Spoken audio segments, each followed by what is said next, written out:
Eu tinha apenas 18 anos quando meu patrão quebrou meu fêmur durante um dos abusos. Mas o que ele não sabia é que aquela fratura dolorosa seria o começo da minha vingança. Oi, meus queridos. Meu nome é Dolores, mas todo mundo me chama de Vó Dolô. Tenho 71 anos e nasci aqui em Juiz de Fora, Minas Gerais, em 1953. Hoje vou contar uma história que guardei no peito por mais de 50 anos. Uma história que nunca contei nem para os meus próprios filhos. Antes de começar de verdade, eu peço para todos se inscreverem nesse canal e curtir o vídeo. Também gostaria de saber de onde você está ouvindo a minha história de vida e quantos filhos ou netinhos vocês têm. Isso me deixaria muito feliz. Era 1971 quando tudo começou. Eu tinha acabado de completar 18 anos e precisava trabalhar para ajudar em casa. Meu pai tinha morrido no ano anterior, vítima de um acidente na construção civil, e minha mãe ficou sozinha comigo e meus 3 irmãos mais novos. A pensão que recebia mal dava para o aluguel da nossa casinha no bairro São Mateus. Dolores, você é a mais velha, minha mãe dizia, segurando as lágrimas.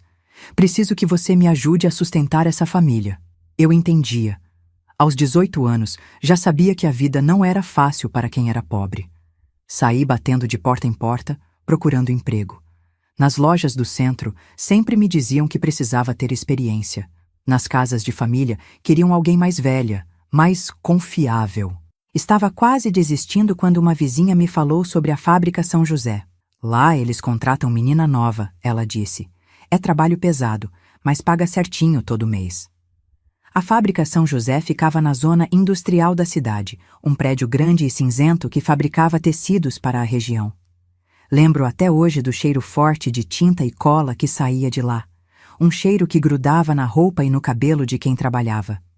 Cheguei lá numa segunda-feira de manhã, março de 1971. Estava nervosa, vestindo meu vestido mais bonito, um azul marinho que minha mãe havia costurado para mim. Na portaria, um homem mal-humorado me mandou esperar. Seu Raul vai te atender agora, ele disse depois de uma hora. Seu Raul era o dono da fábrica, um homem de uns 45 anos, alto, cabelos pretos sempre penteados com brilhantina. Usava terno mesmo no calor de março e tinha um jeito de falar que parecia que estava fazendo um favor para todo mundo. Então você quer trabalhar aqui, mocinha? Ele perguntou, me olhando de cima a baixo de um jeito que me deixou desconfortável. Sim, senhor, preciso muito do emprego. Experiência você não tem, né? Posso ver nas suas mãos. Ele pegou minhas mãos nas dele, fingindo examinar, mas demorou mais tempo que o necessário. Mãos macias assim não conhecem trabalho pesado. Senti um arrepio, mas precisava daquele emprego. Eu aprendo rápido, seu Raul. Sou esforçada. Tenho certeza que é. Ele sorriu de um jeito estranho. Vou te dar uma chance. Você vai começar na seção de embalagem. Salário é meio salário mínimo, 6 dias por semana, das 7 da manhã às 6 da tarde. Era pouco, mas era o que tinha. Aceitei na hora. Uma coisa importante, ele disse se levantando e vindo para o meu lado da mesa. Aqui eu gosto de funcionárias dedicadas, que sabem reconhecer quando o patrão está sendo bonzinho. Você me parece uma menina inteligente. Não entendi completamente o que ele quis dizer, mas concordei. Precisava daquele emprego. Comecei no dia seguinte. A fábrica tinha uns 200 funcionários, a maioria mulheres jovens como eu. Trabalhávamos em galpões enormes, cheios de máquinas barulhentas que faziam um calor insuportável. Meu trabalho era embalar os tecidos que saíam das máquinas, dobrá-los direito e colocá-los em caixas. As outras meninas foram gentis comigo no primeiro dia. Me ensinaram como fazer o trabalho, onde ficava o banheiro, onde podia almoçar. Você parece boa gente, disse Conceição, uma menina de 20 anos que trabalhava na máquina ao lado. Mas tenha cuidado com seu Raul. Cuidado como? Ela olhou para os lados, viu que ninguém estava ouvindo. Ele tem umas manias com as meninas novas, principalmente as bonitinhas como você. Que tipo de manias? Você vai descobrir logo. Ela fez uma cara triste. Só não aceite ir na sala dele sozinha, principalmente depois do expediente. Aquilo me deixou preocupada, mas achei que talvez fosse exagero. Seu Raul havia sido educado comigo, me dado emprego quando ninguém mais dava. Talvez as meninas estivessem exagerando. Na primeira semana, tudo correu normal. Eu chegava às 7 em ponto, trabalhava sem parar, saía às 6. O trabalho era cansativo, mas eu estava feliz de poder levar dinheiro para casa. Como está sendo lá, filha? Minha mãe perguntava toda noite. Está bom, mãe. O patrão parece gente boa. Se eu soubesse o que estava por vir, nunca teria dito isso. Na segunda semana, seu Raul começou a aparecer mais na minha seção. Vinha verificar a qualidade do trabalho, sempre parando na minha mesa por mais tempo que nas outras.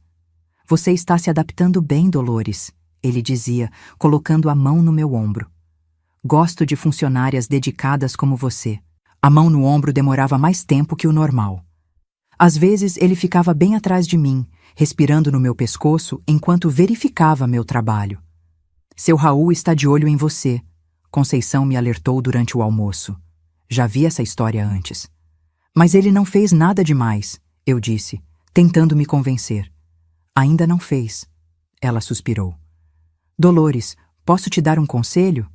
Se ele te chamar na sala, leve sempre alguém junto. Invente qualquer desculpa, mas não vá sozinha. Na terceira semana, a situação escalou.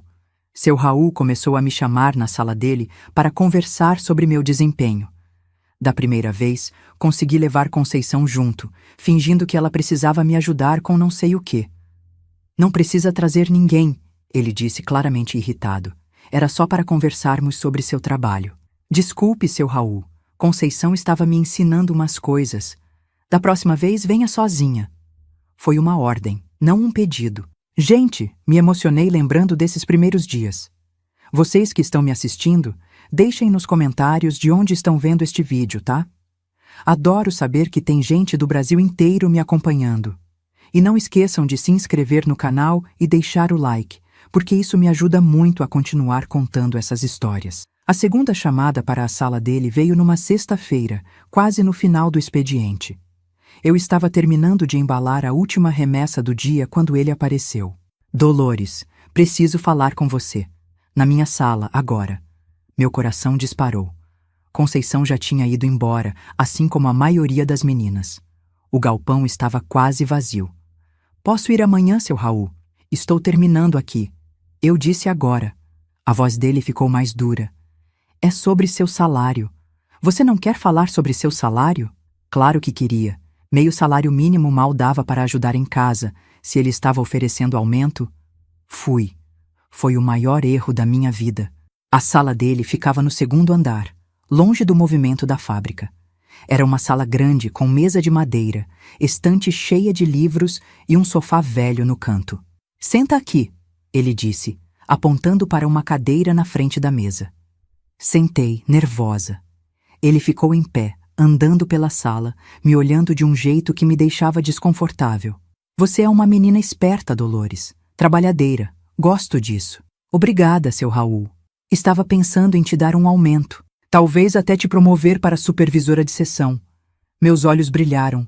Supervisora ganhava quase um salário inteiro. Mas essas coisas não são de graça. Ele continuou, vindo para trás da minha cadeira. Preciso saber se posso confiar em você. Se você é mesmo dedicada. Senti ele colocar as mãos nos meus ombros. Eram mãos pesadas, quentes, que apertavam com força. Eu sou dedicada, seu Raul. Trabalho direito. Não é só trabalho que estou falando. As mãos desceram pelos meus braços. Estou falando de lealdade, de gratidão. Foi quando entendi o que Conceição havia tentado me avisar. O coração disparou. As mãos ficaram suadas. Seu Raul, eu acho melhor eu ir. Você não vai a lugar nenhum. A voz dele mudou completamente. Ficou ameaçadora.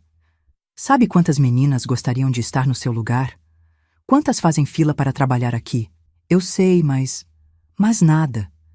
Ele veio para a frente de mim, me impedindo de levantar. Você quer esse emprego ou não? Quero.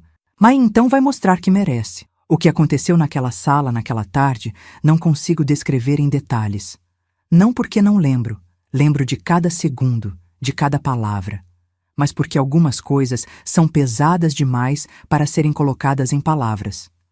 Ele me machucou, me humilhou. Me fez entender que ali, naquela fábrica, eu não era funcionária.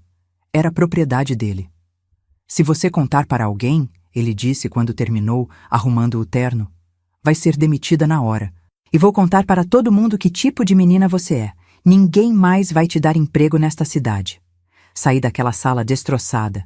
Peguei minha bolsa, saí da fábrica caminhando como zumbi. Na rua, vomitei 3 vezes. Cheguei em casa e tranquei no banheiro, tomei banho até a água acabar, mas não conseguia me sentir limpa. Você está bem, filha? Minha mãe perguntou na hora do jantar. Só cansada, mãe. Como eu podia contar?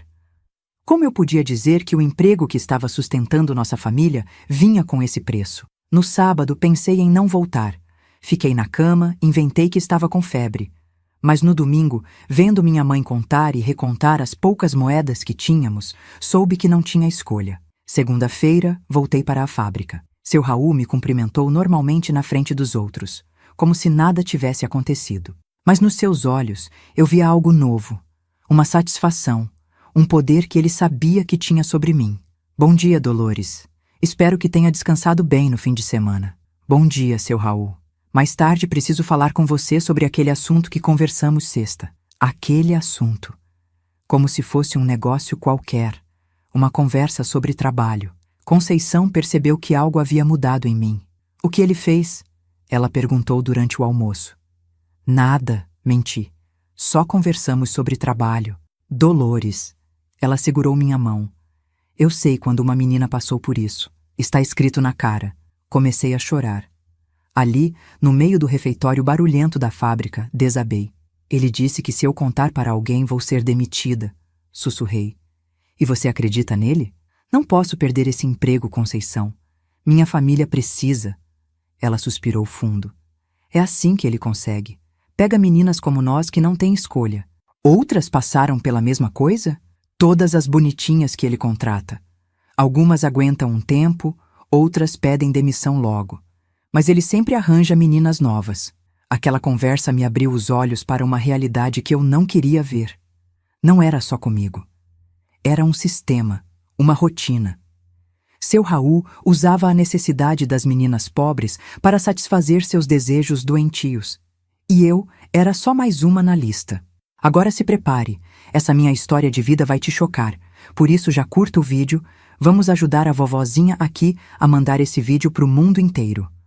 As semanas que se seguiram foram um pesadelo que eu revivia todos os dias. Seu Raul havia estabelecido uma rotina diabólica. A cada 2 ou 3 dias, me chamava na sala dele no final do expediente. Sempre com a mesma desculpa de conversar sobre trabalho.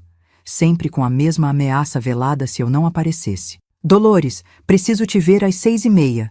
Ele dizia casualmente, passando pela minha mesa durante o dia. Temos que discutir sua produtividade. Produtividade. Como se aquilo tivesse alguma coisa a ver com trabalho. Eu tentava inventar desculpas, tentava adiar, mas ele sempre encontrava um jeito de me pressionar. Você quer continuar trabalhando aqui, não é? Era tudo o que precisava dizer. Minha vida virou um inferno silencioso. Durante o dia, tentava me concentrar no trabalho, fingir que estava tudo normal. Conversava com as outras meninas, almoçava no refeitório, cumpria minha carga horária. Mas por dentro, estava morrendo um pouquinho a cada dia. Em casa, minha mãe começou a perceber mudanças. Você está mais magra, filha, ela disse uma noite, me servindo jantar. E essas olheiras? É o trabalho, mãe. É puxado. Mas você está ganhando direitinho, né? Não está passando aperto lá? Se ela soubesse que tipo de aperto eu estava passando... Mas como contar? Como explicar que o dinheiro que colocava na mesa todo mês vinha com um preço que nenhuma filha deveria pagar? No trabalho, Conceição tentava me ajudar do jeito que podia. Às vezes inventava urgências para me tirar da sala dele, outras vezes ficava por perto quando ele se aproximava de mim. Mas não podia estar sempre lá. Você precisa denunciar ele, ela insistia. Isso não pode continuar. Denunciar para quem, Conceição?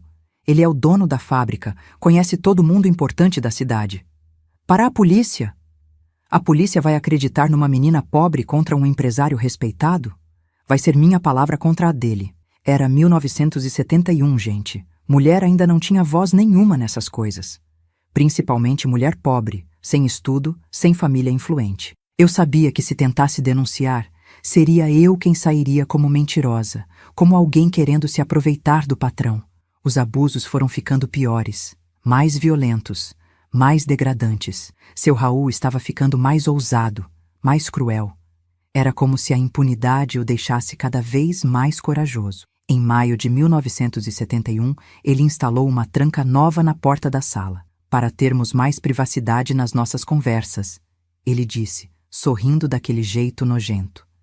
Privacidade. A palavra me dava náusea. Foi nessa época que comecei a ter pesadelos. Acordava no meio da madrugada, suando frio, com a sensação de que ele estava no meu quarto. Perdi o apetite, perdi peso, perdi a vontade de viver. Dolores, você não está parecendo bem, minha mãe disse numa manhã de junho. Será que não está doente? Estou bem, mãe. Você não está bem coisa nenhuma. Vou marcar um médico. Não precisa, mãe. É só cansaço. Como explicar que minha doença não tinha remédio na farmácia? Que o que estava me matando por dentro não aparecia em exame nenhum? No trabalho, tentei me aproximar de outras meninas, ver se alguém mais estava passando pela mesma situação. Descobri que não era só paranoia minha. Outras meninas também eram chamadas para conversar com seu Raul. Tinha a Marlene, de 19 anos, que tinha entrado 2 meses depois de mim. Via nos olhos dela o mesmo medo que eu sentia. Tinha a Rosinha, mais nova ainda, que sempre saía da sala dele com os olhos vermelhos de chorar. A gente podia se unir, pensei, denunciar juntas. Mas quando tentei conversar com elas, todas negavam. O medo era maior que a coragem. Todas precisavam do emprego. Todas tinham família para sustentar. Todas sabiam que ele tinha poder demais para ser enfrentado. Seu Raul percebia nosso desespero e usava isso a favor dele. Sabia exatamente quais botões apertar para nos manter submissas. Sabe o que acontece com meninas que fazem escândalo? Ele disse numa das sessões de tortura. Elas ficam marcadas. Nenhum homem de bem quer casar com uma menina que já foi falada. Nenhum patrão quer contratar alguém que arruma confusão. Marcadas, faladas, as palavras que toda menina da época temia ouvir. Você é uma menina inteligente, Dolores. Não vai estragar sua vida por causa de bobagem. Bobagem. Ele chamava aquilo de bobagem. Em julho de 1971, as coisas pioraram drasticamente. Seu Raul começou a me chamar não só no final do expediente, mas também durante o horário de almoço, para adiantar nossa conversa, ele dizia. Isso significava que eu ficava sem comer, porque os 50 minutos de almoço eram gastos na sala dele. Voltava para o trabalho da tarde com fome, com dor, com vontade de morrer. As outras meninas começaram a perceber. Era impossível esconder o que estava acontecendo quando eu voltava do almoço, com a roupa amarrotada, os cabelos desarrumados, os olhos vermelhos. Dolores, você não pode continuar assim, Conceição me disse um dia. Você vai acabar ficando louca. Talvez eu já estivesse ficando. Comecei a ter alucinações, a ouvir vozes, a ver seu Raul mesmo quando ele não estava lá. O medo constante estava me destruindo por dentro. Foi em agosto que ele escalou para outro nível. Não satisfeito em me abusar na sala, começou a inventar entregas urgentes que eu tinha que fazer na casa dele. Preciso que você leve estes documentos na minha residência, ele dizia, me entregando um envelope. É urgente. A casa dele ficava num bairro nobre da cidade, uma mansão branca com jardim bem cuidado. A primeira vez que fui lá, ainda tinha esperança de que fosse realmente uma entrega de trabalho. Que inocente eu era! Na casa dele, sem ninguém por perto, sem risco de ser interrompido, ele se sentia ainda mais à vontade para fazer o que quisesse comigo.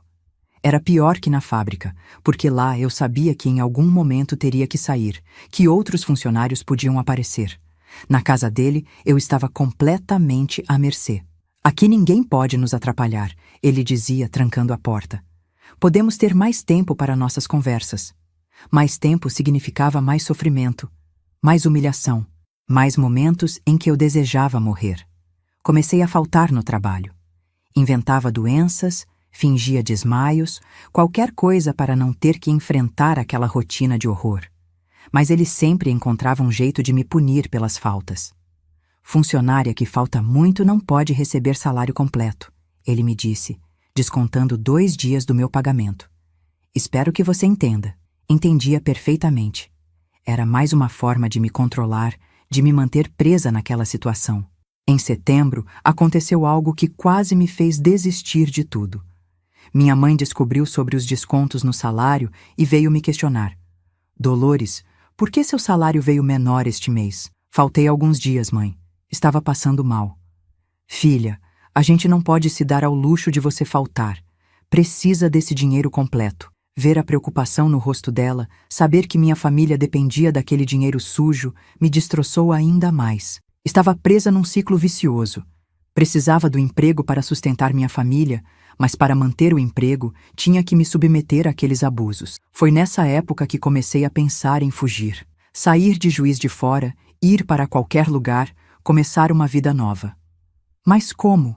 Não tinha dinheiro, não tinha para onde ir, não conhecia ninguém em outras cidades. Seu Raul percebia meu desespero crescente e parecia se alimentar dele. Ficava mais violento, mais cruel, como se meu sofrimento o excitasse ainda mais. Você está pensando em ir embora? Ele perguntou numa tarde de outubro. Esqueça essa ideia. Você me pertence agora. Pertencer. Como se eu fosse um objeto, uma propriedade. E se tentar fugir, vou atrás de você. Tenho contatos em todo lugar. Não vai conseguir emprego em cidade nenhuma se eu não quiser. A ameaça era real. Homens como ele tinham poder, influência, contatos. Podiam destruir a vida de uma pessoa com um telefonema. Em novembro de 1971, quase um ano depois de ter começado a trabalhar na fábrica, eu estava no meu limite. Havia emagrecido 15 quilos, tinha desenvolvido uma úlcera de tanto estresse e começava a ter pensamentos suicidas. Foi quando sua sede de poder e crueldade o levou a cometer o erro que mudaria tudo. Numa tarde de sexta-feira, final de novembro, ele me chamou na sala, como sempre. Mas desta vez estava diferente, mais agitado, mais violento. Tinha bebido, conseguia sentir o cheiro de álcool no hálito. Hoje você vai aprender uma lição, ele disse, me empurrando com mais força que o normal. O que aconteceu naquela tarde foi pior que tudo que eu havia sofrido até então. Ele me machucou de um jeito que nunca havia feito antes, com uma violência que chegava às raias da loucura. Foi quando ouvi o estalo. Um barulho seco, como um galho quebrando. Depois veio a dor, uma dor tão intensa que me fez gritar como nunca havia gritado na vida. Minha perna direita tinha se quebrado. O fêmur havia se partido ao meio. Seu Raul parou na mesma hora, o rosto ficando branco de susto. "Cala a boca!" Ele gritou, tentando abafar meus gritos de dor. "Para de gritar!" Mas eu não conseguia parar. A dor era insuportável, irradiava da perna para o corpo todo. Sentia que ia desmaiar, que ia morrer ali mesmo. "Meu Deus, o que eu fiz?" Ele murmurava, olhando para minha perna numa posição anormal. O que eu fiz? Pela primeira vez em quase um ano, vi medo nos olhos dele. Não era mais o homem poderoso que controlava tudo.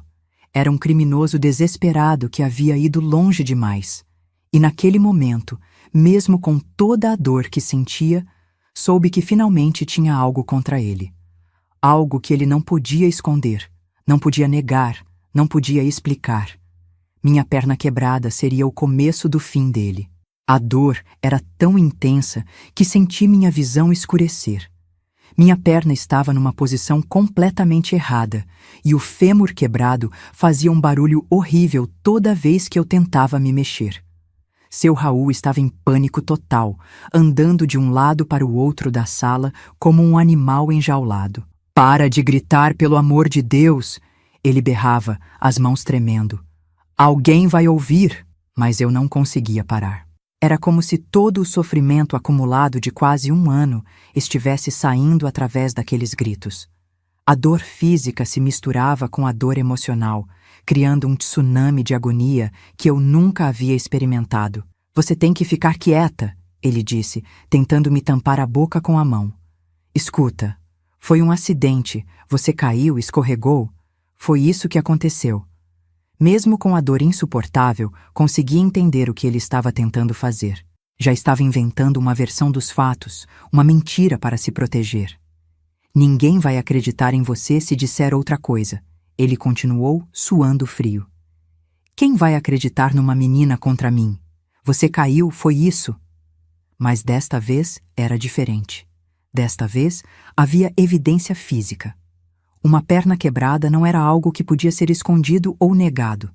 Médicos fariam perguntas, enfermeiros tomariam notas, haveria registros. O desespero dele estava evidente. Pela primeira vez, vi o medo real nos olhos daquele homem que havia me atormentado por tantos meses. Ele sabia que havia cruzado uma linha perigosa. Vou te levar para o hospital, ele disse, tentando me levantar. Vamos inventar uma história. Você caiu da escada da fábrica, bateu a perna. Foi isso. Quando ele tentou me mover, a dor foi tão intensa que desmaiei por alguns segundos. Quando voltei a mim, estava sendo carregada para o carro dele, um Ford preto que ele usava para ir ao trabalho. Durante o trajeto até o hospital, ele não parava de repetir a versão que havíamos que contar. Você estava descendo a escada da fábrica quando escorregou. Bateu a perna no degrau de ferro. Foi um acidente de trabalho, nada mais. Cada buraco na rua fazia minha perna doer ainda mais. Sentia como se os ossos estivessem se esfacelando dentro da minha carne. Mas no meio de toda aquela agonia, uma parte da minha mente estava calculando, planejando. Chegamos no Hospital São Vicente às 7 da noite. Seu Raul me carregou para dentro, gritando para os enfermeiros. Ajudem aqui! Minha funcionária caiu na fábrica, quebrou a perna. Os médicos me levaram correndo para uma sala de emergência. Dr. Antônio, um homem de uns 50 anos, começou a examinar minha perna enquanto os enfermeiros tentavam me acalmar. Como foi que isso aconteceu? Ele perguntou, tocando delicadamente na área da fratura. Olhei para seu Raul, que estava parado na porta da sala, me fuzilando com os olhos. Era minha chance. Podia contar a verdade, denunciar tudo ali mesmo, mas ainda estava com medo. Mesmo com a perna quebrada, mesmo sabendo que ele havia ido longe demais, o terror que ele havia plantado em mim durante quase um ano ainda era forte. Caí da escada da fábrica. Menti, sentindo as lágrimas escorrerem pelo rosto. Escorreguei e bati a perna. Dr. Antônio franziu a testa. Que tipo de escada? De ferro, seu Raul respondeu rapidamente. Degraus de ferro bem duros, por isso machucou tanto. O médico continuou examinando, mas percebi que algo o incomodava. Ele olhava a fratura com uma expressão estranha, como se não estivesse convencido da nossa versão. Vamos precisar operar, ele disse finalmente. É uma fratura complexa. Vai demorar para cicatrizar. Operar. Isso significava que eu ficaria internada, longe de seu Raul, longe da fábrica. Pela primeira vez em meses, senti algo parecido com alívio. Quantos dias no hospital? Seu Raul perguntou, tentando parecer preocupado. Pelo menos 2 semanas para a cirurgia e primeiros cuidados. Depois vai precisar de fisioterapia por meses. Vi o rosto de seu Raul ficar pálido. Meses sem me ter sob controle.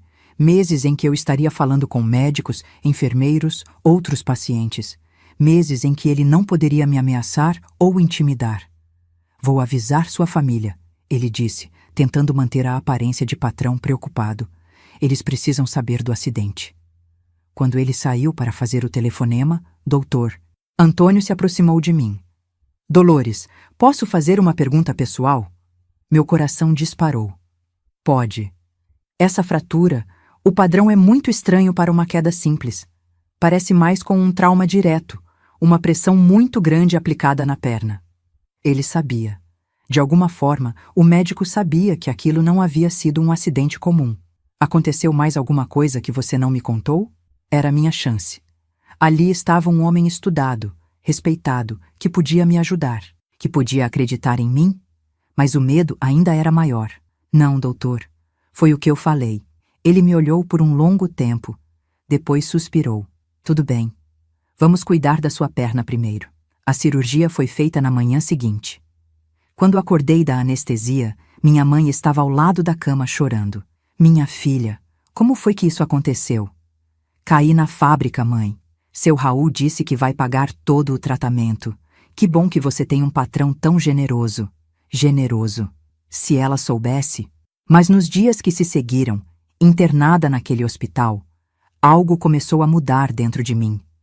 Longe da fábrica, longe das ameaças constantes de seu Raul, minha mente começou a funcionar de forma diferente. As enfermeiras eram gentis comigo. Os outros pacientes conversavam, contavam histórias, tratavam-me como ser humano. Eu havia esquecido como era ser tratada com dignidade. Seu Raul aparecia todo dia, sempre com flores ou frutas, representando o papel de patrão preocupado. Mas quando ficávamos sozinhos, mostrava sua verdadeira face. Espero que você não esteja pensando em falar besteira para ninguém.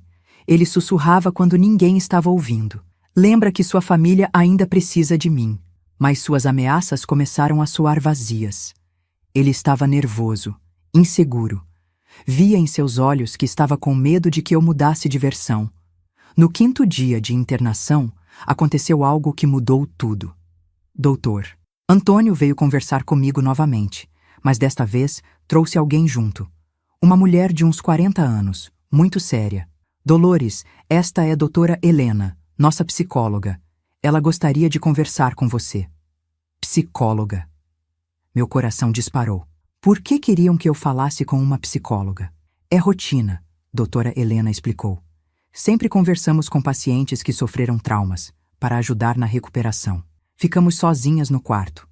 Ela puxou uma cadeira e sentou bem perto da minha cama. Como você está se sentindo, Dolores? A perna está doendo menos. Não estou falando da perna. Estou falando de você, como pessoa. A pergunta me pegou desprevenida. Ninguém nunca havia me perguntado como eu me sentia como pessoa. Eu... não sei. Normal, eu acho. Dr. Antônio me contou que sua fratura é bem incomum. Ele tem experiência com acidentes de trabalho e disse que nunca viu nada parecido. Senti o sangue gelar.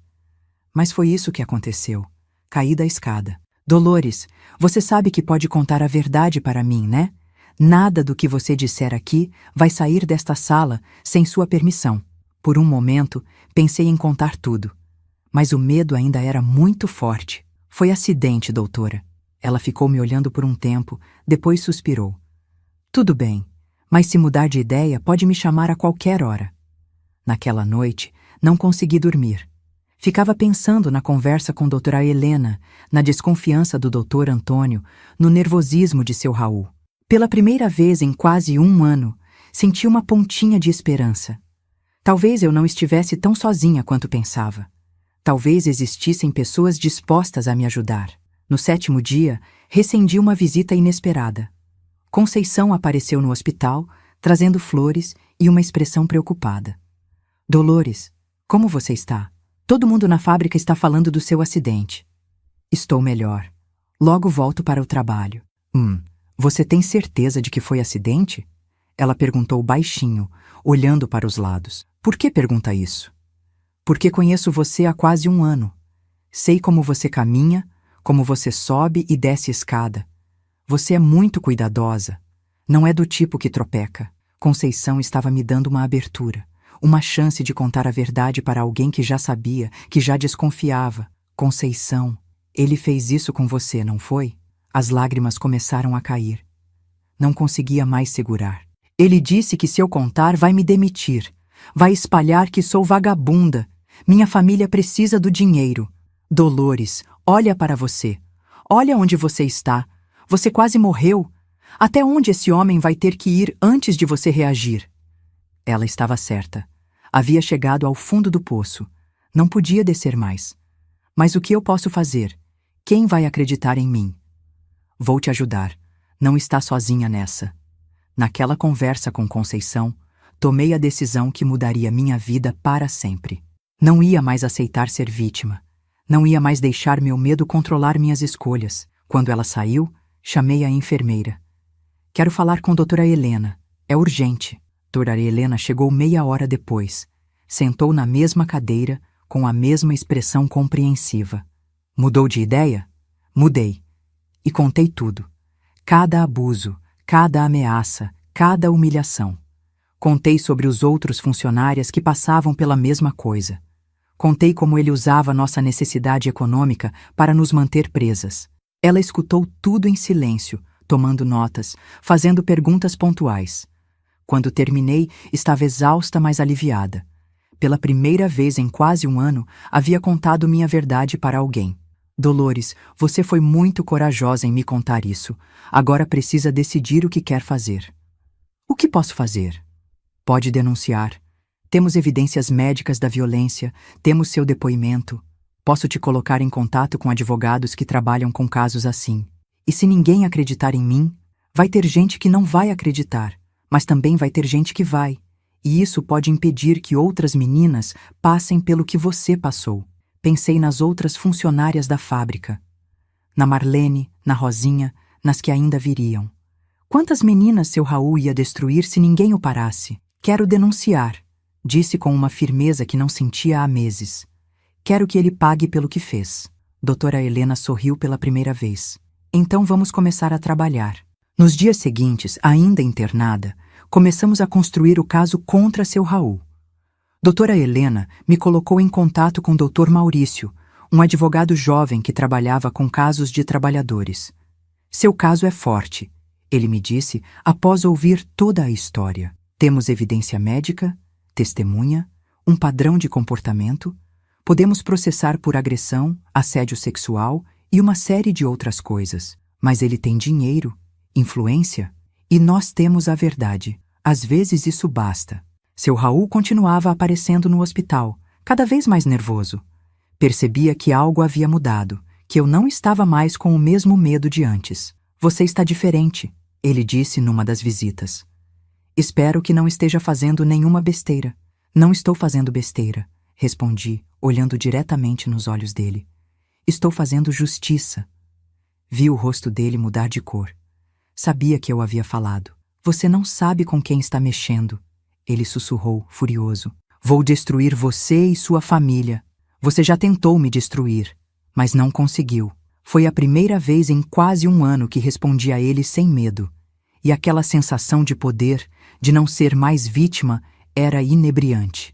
3 dias depois, recebeu alta do hospital.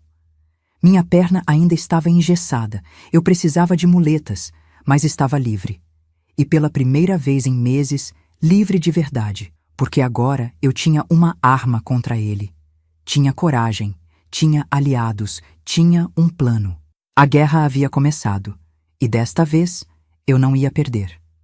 Quando saí do hospital com aquelas muletas debaixo do braço, senti uma coisa que não experimentava há quase um ano: esperança.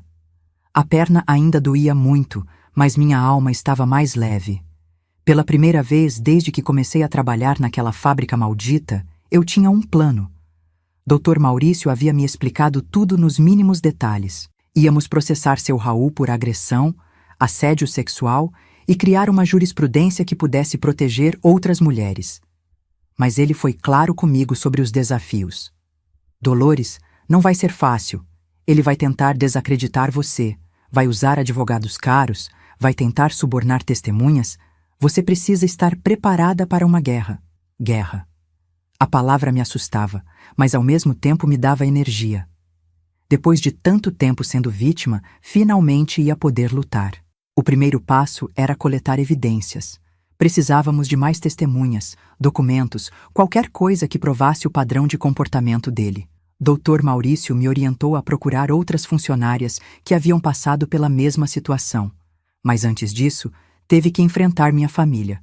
Quando cheguei em casa naquela tarde de dezembro de 1971, minha mãe me recebeu com um misto de alívio e preocupação. Graças a Deus você está bem, filha. Seu Raul passou aqui ontem, disse que você pode ficar afastada quanto tempo precisar. Que homem bom, né? Homem bom. Se ela soubesse...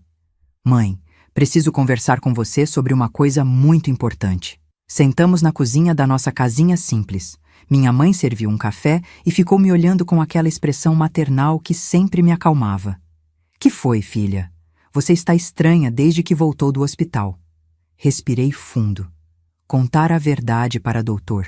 Helena havia sido difícil, mas contar para minha própria mãe seria devastador. Como quebrar o coração da mulher que me criou? Como dizer que o emprego que sustentava nossa família vinha com esse preço horrível? Mãe, o que aconteceu comigo na fábrica não foi acidente. Ela franziu a testa. Como assim não foi acidente? Seu Raul, ele me machucou de propósito. Durante uma coisa que ele estava fazendo comigo. Vi a confusão nos olhos dela se transformar lentamente em horror à medida que eu contava a história. Cada palavra era como uma punhalada no meu próprio coração, porque sabia quanto estava magoando ela. Minha filha do céu!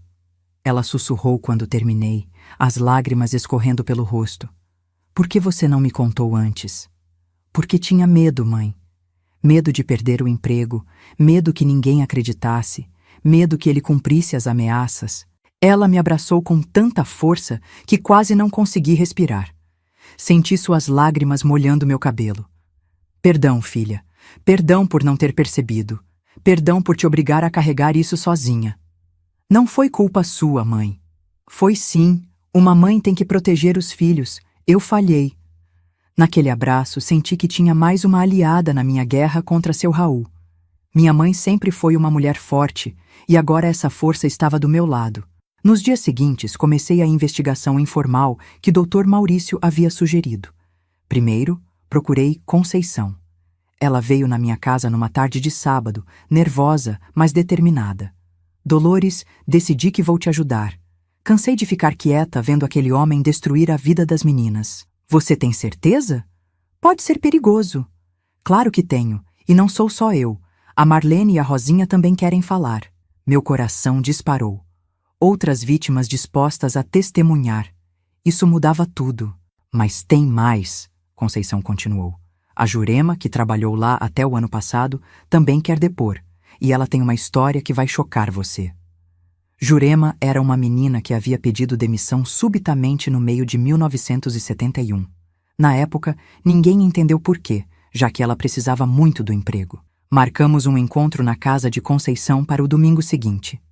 Quando cheguei lá, mancando com minhas muletas, encontrei 4 mulheres sentadas na mesa da cozinha, todas com a mesma expressão de medo e determinação. Obrigada por virem, disse, sentando com dificuldade. Sei que não é fácil. Marlene foi a primeira a falar. Confirmou tudo o que eu imaginava. Os mesmos abusos, as mesmas ameaças, o mesmo padrão de comportamento. Começou 2 meses depois que entrei.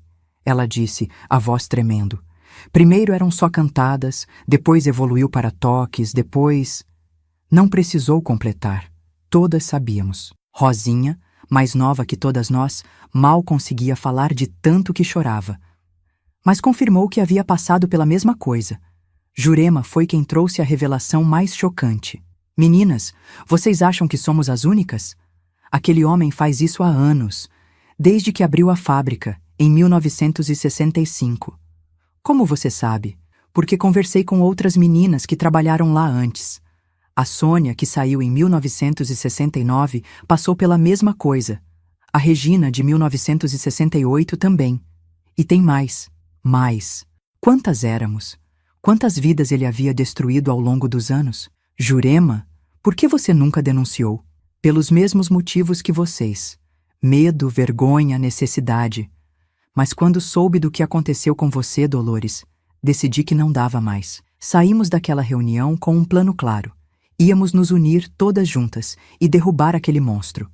Dr. Maurício ficou eufórico quando soube que tínhamos 5 testemunhas dispostas a depor. Com isso temos um caso sólido, ele me disse.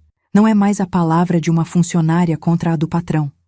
É um padrão sistemático de abuso, mas seu Raul não estava parado. Quando soube que eu não havia voltado ao trabalho após o período de afastamento médico, começou a se movimentar. Primeiro, tentou a intimidação direta. Apareceu na minha casa numa noite de janeiro de 1972, batendo na porta com força. Dolores, preciso falar com você. Minha mãe atendeu a porta, mas ficou firme. Ela não quer falar com o senhor. É sobre o emprego dela, sobre o futuro da família de vocês. Saí da cozinha mancando, ainda de muletas. Pela primeira vez estava cara a cara com ele fora do ambiente da fábrica, longe do poder que ele exercia lá. O que você quer? Quero te fazer uma proposta. Volta pro trabalho, esquece essas bobagens que estão te metendo na cabeça e eu dobro o seu salário. Dobrar o salário era muito dinheiro para nossa família. Seria a diferença entre passar necessidade e viver com dignidade. E se eu não aceitar? Aí as coisas vão ficar difíceis para você e para sua família. A ameaça estava clara. Mas eu não era mais a menina assustada de um ano atrás. Não aceito, disse olhando diretamente nos olhos dele. E se chegar perto da minha família de novo, vou chamar a polícia. Ele ficou vermelho de raiva, mas não podia fazer nada ali, na frente da minha mãe, na rua onde os vizinhos podiam ver. Você vai se arrepender, sussurrou antes de ir embora. Nos dias seguintes, começaram as represálias. Primeiro, espalharam boatos sobre mim no bairro, que eu era mentirosa, vagabunda, que estava tentando extorquir um homem honesto. Ignora essas fofocas, minha mãe me aconselhava. Quem te conhece sabe que tipo de pessoa você é, mas as fofocas machucavam. Ver vizinhos que me conheciam desde criança sussurrando quando eu passava era doloroso. Depois vieram as ameaças econômicas. Seu Raul tinha influência no comércio local e começou a pressionar fornecedores para não venderem fiado para minha família. Dona Maria, o dono da mercearia, disse para minha mãe: "Sinto muito, mas não posso mais fazer caderneta para vocês." "Por que, seu João? Sempre pagamos em dia." Ordens superiores. Ordens superiores. Seu Raul estava usando seu poder econômico para nos estrangular financeiramente. Mas Dr. Maurício havia previsto isso. "É típico", ele me explicou. "Quando homens poderosos se sentem ameaçados, usam todos os recursos disponíveis." Em fevereiro de 1972, finalmente entramos com o processo. Dr. Maurício havia preparado tudo meticulosamente. Depoimentos das vítimas, laudos médicos, evidências do padrão de comportamento. O processo causou um escândalo na cidade. Nunca havia acontecido nada parecido em Juiz de Fora. Uma funcionária processando o patrão por assédio sexual era algo inédito. Os jornais locais noticiaram o caso, sempre de forma cuidadosa. "Funcionária acusa empresário de agressão", dizia a manchete do Diário Mercantil. A reação foi imediata e violenta. Parte da sociedade ficou ao lado de seu Raul. Afinal, ele era um empresário respeitado, gerava empregos, frequentava a igreja. "Essa menina é uma oportunista", ouvi uma senhora comentar na farmácia. "Quer se aproveitar de um homem de bem." Mas outra parte começou a questionar. Outras mulheres se identificaram com nossa luta, mesmo que não admitissem publicamente. Seu Raul contratou o melhor escritório de advocacia da cidade. Dr. Cândido Mendes era famoso por defender empresários em casos trabalhistas. Sua estratégia foi clara desde o início: desmoralizar as vítimas. "Meu cliente é um homem íntegro, pai de família, pilar da comunidade", ele declarou aos jornais. "Está sendo vítima de uma tentativa de extorsão por parte de funcionárias descontentes." A primeira audiência foi marcada para março de 1972. Dr. Maurício me preparou para o que estava por vir. "Eles vão tentar te destruir moralmente. Vão questionar sua reputação, sua vida pessoal. Vão tentar te fazer parecer mentirosa." "Estou preparada." "Tem certeza? Porque uma vez que começar, não tem volta. Vai ser exposta publicamente. Vai ter que reviver tudo nos detalhes." Pensei nas outras meninas que ainda trabalhavam na fábrica, nas que ainda viriam. Pensei em quantas vidas seu Raul ia destruir se saísse impune mais uma vez. Tenho certeza. No dia da audiência, cheguei ao fórum ainda de muletas. Minha perna estava melhorando, mas ainda precisava de apoio.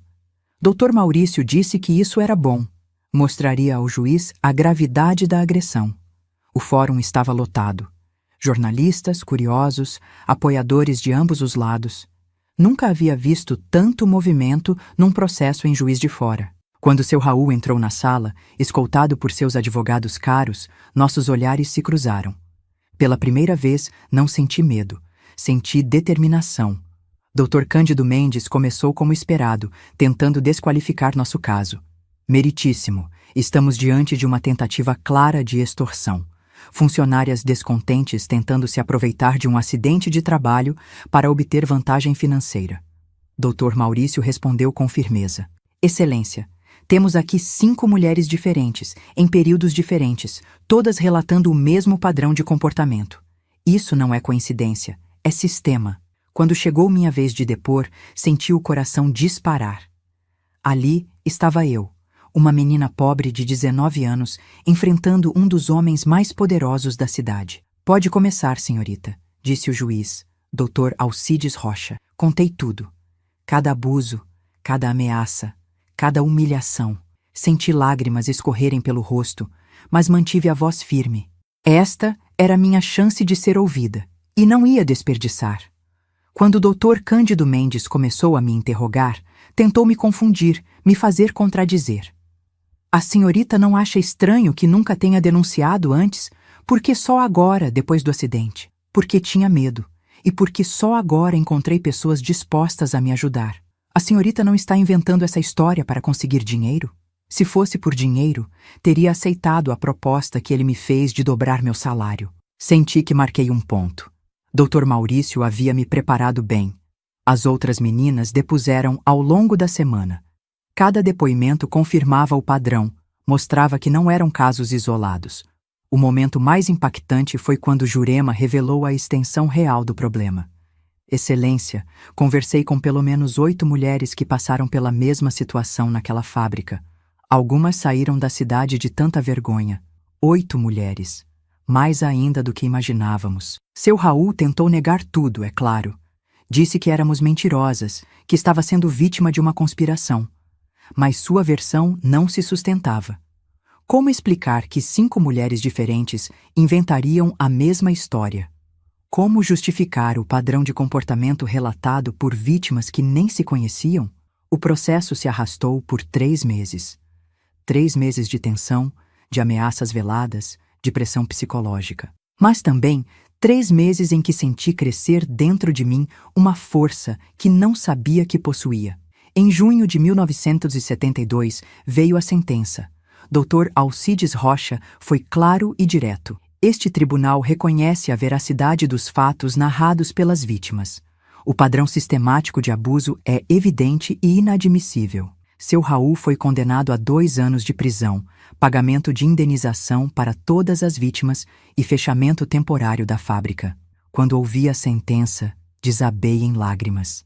Não de tristeza, mas de alívio. Havia vencido. Nós havíamos vencido. Seu Raul tentou recorrer, mas os tribunais superiores confirmaram a condenação. Em setembro de 1972, ele foi preso. Ver aquele homem que havia me aterrorizado por tanto tempo sendo levado algemado foi uma das visões mais libertadoras da minha vida. A vitória teve um preço. Perdemos amigos, enfrentamos preconceito, passamos dificuldades financeiras. Mas valeu cada sacrifício, porque provamos que era possível, que meninas pobres podiam enfrentar homens poderosos e vencer. Que justiça não era privilégio apenas dos ricos. E, principalmente, salvamos outras meninas de passar pelo que passamos. A fábrica foi reaberta meses depois, mas com nova direção e políticas rígidas de proteção às funcionárias. Nossa vitória ecoou por toda a região. Outras mulheres se encorajaram a denunciar abusos, outros processos foram abertos. Havíamos plantado uma semente de mudança que floresceria por décadas. Depois da condenação de seu Raul em setembro de 1972, achei que minha vida finalmente poderia seguir um rumo normal. Que ingênua eu era. A vitória na justiça foi apenas o começo de uma jornada ainda mais desafiadora, reconstruir minha vida do zero, aos 19 anos, com uma perna que nunca mais seria a mesma e uma reputação manchada pelos boatos que circulavam pela cidade. A indenização que recebi foi significativa para os padrões da época. 15 mil cruzeiros, uma quantia que representava quase 2 anos de salário. Mas o dinheiro veio com um preço emocional alto. Cada centavo daquele valor representava uma humilhação sofrida, uma noite de terror vivida, um pedaço da minha dignidade que havia sido roubado. Agora você pode descansar, minha mãe disse quando o dinheiro chegou. Pode se cuidar, se tratar direito. Mas descansar era a última coisa que eu queria. Durante aqueles meses de processo, havia descoberto uma força interior que nem sabia que existia. Havia provado para mim mesma que podia enfrentar gigantes e vencer. E essa descoberta havia despertado em mim uma ambição que jamais imaginei ter. O problema era: que futuro uma menina como eu poderia construir? Minha perna direita havia ficado com sequelas permanentes da fratura.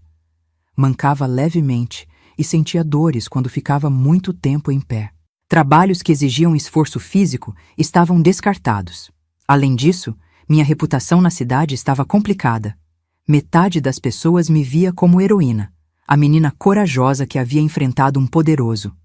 A outra metade me considerava uma oportunista que havia armado para um homem de bem. Dolores, você podia procurar emprego em escritório, Conceição sugeriu numa das nossas conversas. Com sua inteligência, seria perfeita para trabalho administrativo. Tentei alguns escritórios da cidade, mas sempre esbarrava no mesmo problema. Meu nome estava associado ao escândalo e muitos empregadores temiam contratar alguém que dava problema. Sinto muito, disse o gerente de um escritório de contabilidade, mas nossa empresa preza pela discrição. Não podemos correr riscos. Riscos? Como se lutar pelos meus direitos fosse um defeito de caráter. Foi nessa época de incertezas que algo inesperado aconteceu. Doutor Maurício, meu advogado, me fez uma proposta que mudaria completamente o rumo da minha vida. Dolores, você tem um talento natural para organização e comunicação. Vi isso durante todo o processo. Que tal trabalhar comigo? Trabalhar como, doutor? Como assistente jurídica. Posso te ensinar o básico do direito, você me ajuda com a papelada, atendimento aos clientes. E tem uma coisa que você faz melhor que qualquer advogado experiente. O que é? Você entende as vítimas. Quando uma mulher chega aqui sofrendo abuso, assédio, violência, ela precisa de alguém que entenda pelo que está passando. Alguém que já esteve lá. A proposta me emocionou e me assustou ao mesmo tempo. Trabalhar com direito sempre me pareceu algo muito distante da minha realidade. Mas Dr. Maurício estava oferecendo não apenas um emprego, estava oferecendo um propósito. Mas eu não tenho estudo suficiente. Estudo a gente consegue. Você tem algo muito mais raro. Experiência de vida e coragem para usar essa experiência em benefício de outros. Aceitei a proposta em outubro de 1972. Meu primeiro dia no escritório foi assustador. Eu, uma menina que mal havia terminado o ginásio, cercada de livros de direito, códigos, processos complexos. Mas Dr. Maurício foi paciente. Me ensinou a organizar documentos, redigir petições simples, atender clientes. E descobri que tinha jeito para aquilo. O mais importante, quando mulheres vítimas de violência chegavam ao escritório, conseguia estabelecer uma conexão que nenhum advogado homem conseguiria. Ela entende a gente, ouvi uma cliente comentar com outra. Não é só profissional, é pessoal. Em janeiro de 1973, Dr. Maurício me fez outra proposta revolucionária. Dolores, que tal fazer supletivo? Terminar o colegial? Aos 20 anos? E daí? Nunca é tarde para estudar. Com o colegial completo, você pode até pensar em fazer faculdade de Direito. Faculdade de Direito. A ideia me pareceu absurda na época. Uma menina pobre, filha de operário morto, vítima de abuso sexual, cursando direito? Isso não existia no meu mundo. Mas a semente estava plantada. Comecei o supletivo em março de 1973, estudando à noite depois do trabalho. Era puxado, trabalhava das 8 às 5 no escritório, depois corria para a escola das 7 às 10 da noite. Minha perna doía muito no final do dia, mas minha mente estava mais ativa do que nunca. Descobri que adorava estudar, que tinha facilidade para aprender. Você está diferente, minha mãe comentou alguns meses depois. Mas determinada. Determinada era a palavra certa. Pela primeira vez na vida, tinha objetivos claros. Queria me formar, queria entender profundamente o direito, queria usar meu conhecimento para ajudar outras mulheres. Em 1974, algo aconteceu que mudou completamente minha perspectiva sobre o futuro. Uma cliente chegou ao escritório numa situação que me fez reviver meus próprios traumas. Ela se chamava Sandra, tinha 18 anos e estava sendo abusada pelo patrão na loja onde trabalhava. A história era assustadoramente similar à minha. Ele disse que se eu contar para alguém, vai espalhar que sou vagabunda. Ela me contou, chorando. Minha família precisa do meu salário. Era como olhar num espelho do passado. A mesma manipulação, o mesmo medo, a mesma sensação de estar presa. Sandra, disse, segurando a mão dela, eu sei exatamente pelo que você está passando. e sei que parece impossível sair dessa situação, mas é possível sim. Contei minha história para ela. Vi seus olhos se encherem de esperança à medida que percebia que não estava sozinha, que alguém havia passado pelo mesmo inferno e conseguido sair. Você realmente acha que posso vencer? Tenho certeza, e vou te ajudar. O caso de Sandra foi meu primeiro como assistente principal. Dr. Maurício me deu liberdade total para conduzir a investigação, coletar depoimentos, preparar a estratégia. Descobrimos que o patrão dela tinha o mesmo padrão de seu Raul. Outras funcionárias haviam sido vítimas, mas todas estavam com medo de falar. Usei a mesma tática que havia funcionado no meu caso: reunir as vítimas, mostrar que elas não estavam sozinhas, construir um caso sólido baseado no padrão de comportamento. Em 6 meses, conseguimos não apenas a condenação do agressor, mas também um acordo financeiro que permitiu a Sandra se mudar para outra cidade e recomeçar a vida. Obrigada, ela me disse no dia da sentença. Você me salvou. Naquele momento, entendi qual era meu verdadeiro propósito na vida. Não era apenas sobreviver aos meus traumas, era transformá-los em ferramenta de libertação para outras mulheres. Terminei o supletivo em dezembro de 1974 com notas excelentes. Doutor, Maurício organizou uma pequena festa no escritório para comemorar. Agora vem a parte séria, ele disse. Vestibular para Direito. O vestibular de 1975 foi uma das experiências mais desafiadoras da minha vida. Eu, aos 22 anos, competindo com jovens de classe média que haviam tido acesso a cursinhos caros, escolas particulares, bibliotecas em casa. Estudei como nunca havia estudado antes. Acordava às 5 da manhã para revisar matérias antes do trabalho. No almoço, em vez de comer, ficava lendo. À noite, depois da janta, estudava até a meia-noite. Minha mãe se preocupava com minha obsessão pelos estudos. Filha, você vai adoecer assim. Mãe, esta é minha única chance. Se não passar este ano, pode ser que nunca mais tenha coragem de tentar. O dia da prova chegou em dezembro de 1975. Lembro de cada detalhe daquela manhã. O nervosismo, as mãos suadas, a sensação de que todo o meu futuro dependia daquelas poucas horas. A prova foi difícil, mas senti que havia me saído bem. Principalmente na redação, onde pude falar sobre justiça social e direitos das mulheres. Temas que conhecia não apenas na teoria, mas na prática. O resultado saiu em fevereiro de 1976. Quando vi meu nome na lista de aprovados, comecei a chorar ali mesmo, na frente da universidade. Havia conseguido. Uma menina pobre, vítima de abuso, manca de uma perna, havia passado no vestibular para Direito numa das melhores universidades de Minas Gerais. Parabéns, disse um colega aprovado. Deve ter estudado muito. Se ele soubesse que eu havia estudado não apenas livros, mas a vida. Que minha educação havia começado naquela sala de tortura de seu Raul, continuado nas audiências do tribunal e agora, finalmente, chegava à universidade. O primeiro dia de aula foi em março de 1976. Quando entrei naquela sala cheia de jovens de classe média, todos bem vestidos, todos confiantes, senti que não pertencia àquele lugar. Você vai estudar direito mesmo? Um colega perguntou, olhando para minha roupa simples. Pensava que era faxineira. A observação me machucou, mas também me motivou. Ia provar que pertencia ali tanto quanto qualquer um deles. A faculdade foi um desafio constante. Muitos professores tinham preconceito contra alunos mais velhos, principalmente mulheres. Alguns colegas me viam como curiosidade, a menina pobre que havia dado sorte de conseguir entrar. Mas eu tinha uma vantagem que eles não tinham: experiência real.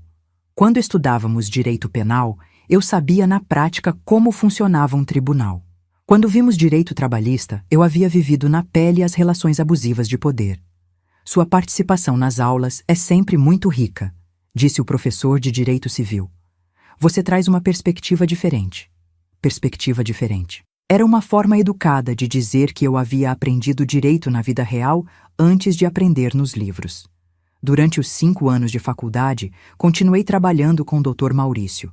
Era puxado, aulas de manhã, trabalho à tarde, estudos à noite. mas cada semestre que passava, sentia que estava mais próxima do meu objetivo. Em 1978, no terceiro ano, aconteceu algo que me marcou profundamente. Uma professora de Direito da Mulher, matéria optativa que poucos alunos cursavam, me chamou para conversar. Dolores, soube da sua história, da sua luta. Você já pensou em se especializar em direitos das mulheres? Como assim, professora? O Brasil está mudando. As mulheres estão ganhando mais espaço, mais direitos. Vamos precisar de advogadas que entendam essas questões não apenas teoricamente, mas vivencialmente. A sugestão plantou uma semente. Comecei a estudar mais profundamente os direitos das mulheres, a legislação trabalhista, os casos de discriminação e violência.